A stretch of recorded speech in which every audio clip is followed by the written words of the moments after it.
லூக்கா எழுதின சுவிசேஷம் 23 வசனம் வாசிங்க. இயேசு அவனை நோக்கி, இன்றைக்கு நீ என்னுடனே கூட பரதீசில் இருப்பாய் என்று மெய்யாகவே உனக்கு சொல்லுகிறேன் என்றார். பாருங்க, சிலுவையில தொங்கிட்டு இருக்கக்கூடிய ஒரு மனுஷனை பார்த்து சொல்றார். அவன் சாக போறான். அவனை கொல்லாம கீழே இருக்கிறவங்க விட போறதே கிடையாது. சாகக்கூடிய ஒரு மனுஷனை பார்த்து சொல்றார், இன்னைக்கு நீ என்னோடு கூட பரதீசில இருப்பாய். அப்போ இறந்த பிறகு ஒரு வாழ்க்கை உண்டு நிரூபிக்கிறாரு. இறந்த பிறகு இந்த உலகத்துல ஒரு வாழ்க்கை இல்லாவிட்டாலும் பரதீசுங்கிற ஒரு இடத்தை இப்போ ஆயத்தமாக்கி வைத்திருக்கிறார். அதோடு கூட பரலோகத்தை ஆயத்தமாக்கி வைத்திருக்கிறார். அதை நாம் புரிய வேண்டும் என்பதற்காக தான் அவர் அவ்வளவு தெளிவா சொல்றார். யோவான் சுவிசேஷம் 20:17 வசனம் வாசிங்க. இயேசு அவளை நோக்கி, என்னை தொடாதே, நான் இன்னும் என் பிதாவின் இடத்திற்கு ஏறி போகவில்லை. நீ என் சகோதரனிடத்திற்கு போய், நான் என் பிதாவின் இடத்திற்கும் உங்கள் பிதாவின் இடத்திற்கும் என் தேவனிடத்திற்கும் உங்கள் தேவனிடத்திற்கும் ஏறி போகிறேன் என்று அவர்களுக்கு சொல்லி என்றார். பாருங்க, இப்ப இயேசு மரித்து உயிர் தெழுந்தவரா இருக்கிறார். அப்ப மரணத்துக்கு பிறகு ஒரு வாழ்க்கை உண்டு. நாமும் அவரை போல உயிர் தெழ முடியும். அடுத்து என்ன சொல்ற, மேல ஒரு இடம் இருக்கு, நாங்க போகணும். கிறிஸ்தவர்களுக்குள்ள இந்த நம்பிக்கை உறுதி உருவாகுமே. ஆனா நீங்க உலகத்தை பார்த்து ஆசைப்பட மாட்டீங்க. ஏன்னா வேதம் தெளிவா சொல்லுது, ஒரு மனுஷன் கிறிஸ்தவனா இருப்பானே ஆனா அவன் உலகத்தினுடைய ஆசை இச்சைக்கு அவன் சிலுவையில அறைந்தவனா இருப்பான். பவுல் அப்போஸ்தலர், நான் உலகத்தின் ஆசை இச்சைக்கு அறையப்பட்டிருக்கிறேன் சிலுவையில. இனி நான் அல்ல, கிறிஸ்துவே என்னில் வாழ்கிறேன். அப்படின்னு அர்த்தம் என்ன? இந்த உலகத்துல ஒரு வாழ்க்கை நான் வாழ்வேன், அது சாட்சியா வாழ்வேன். மற்ற ஜனங்கள் அதை பார்த்து பரலோகம் உண்டுன்னு நம்பணும், அவ்வளவுதான். ஆனா நம்மளால ஏன் இப்படி வாழ முடியல? இறந்த பிறகு ஒரு வாழ்க்கை உண்டா? அதிலும் குறிப்பா மேல அங்க ஒரு இடம் இருக்குதான். அதையும் தேவன் நிரூபிக்கிற விதத்துல என்ன பண்ணுறாரு பாருங்க. அப்போஸ்தலர்களின் புஸ்தகம் 1:9 வாசிங்க.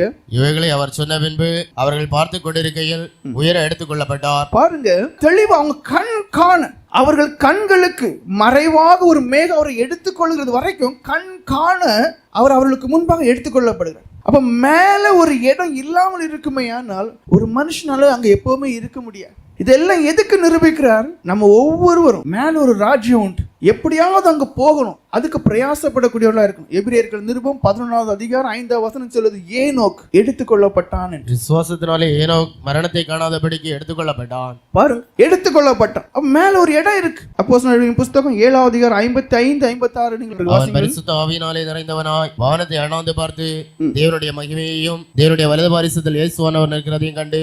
பாருங்க, அதாவது இங்க இருந்து நம்மளால ஒரு குறிப்பிட்ட தூரம் தான் பார்க்க முடியும். ஆனா மரிக்கக்கூடியவங்களுடைய நிறைய சாட்சிகள் நீங்க கேள்விப்பட்டிருப்பீங்க. என்னை கூட்டிட்டு போக தேவதூதர் வந்திருக்காங்கன்னு சொல்லுவாங்க. இல்ல அதுக்கேத்த அனுபவமே இல்லாம பாவத்துல வாழ்ந்தவங்க அலறுவாங்க, கதறுவாங்க. ஏன்? அதுக்கேத்த ஆவிகள் வந்து நிற்கும். ஆனா பரிசுத்தமாய் வாழ்ந்தவங்க சிரிச்ச முகத்தோடு சந்தோஷமா இருப்பாங்க.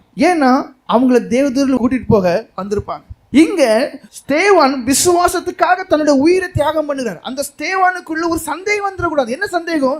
ஐயோ, அவசரப்பட்டுட்டனோ, இதோட என் வாழ்க்கை முடிய போகுதோ, பரிதாபமாக கல்லெறிஞ்சு சாகணுமா, இந்த ஒரு எண்ணம் வந்துடக்கூடாது என்பதற்காக அந்த கண்களை திறக்கிறார். அது எதை பார்க்க முடியுது என்றால், மேல, அதாவது தேவனுடைய வலது பாரிசத்துல இயேசு இருக்கிற தெரியுது. நீ மரிக்க போகிற, நீ என்னோட கூட வந்து இருக்க போற, அதை முன்கூட்டியே காண்பிக்கிறார். அப்ப அந்த மனுஷன் மரண பயமே அவனுக்கு இருக்க. நான் இறந்த அடுத்த நொடி எங்க போகிறேன்? என்ன வரவே இருக்கிற இயேசு கிறிஸ்து காத்திருக்கிறார், நான் அங்கே போவேன். அதிக நிச்சயம். இந்த நிச்சயம் தான் நமக்கு வேணும். அது உங்களுக்குள்ள பெருக பெருக பெருக நீங்க பாவத்தை வெறுப்பீங்க. இப்ப ஏன் பாவத்தை வெறுக்க முடியல? உலகத்தை வெறுக்க முடியல, சுயத்தை வெறுக்க முடியல? பரலோகம் உண்டாங்கிற சந்தேகத்திலே நிறைந்து இருக்கு. உங்களை நீங்க சோதிச்சு பாருங்க. பரலோகத்தை விசுவாசிக்கூடிய விசுவாசம் உண்மையிலேயே அது உங்களுக்குள்ள இருக்கா? இல்ல அது அசையக்கூடியதாக கேட்டா இருக்கும், ஆனா நிஜ வாழ்க்கையில் ஒரு நம்பிக்கை இல்லை, அப்படி ஒரு எண்ணத்தோடு இருக்கிறீங்களா? நீங்க தான் கேட்கணும்.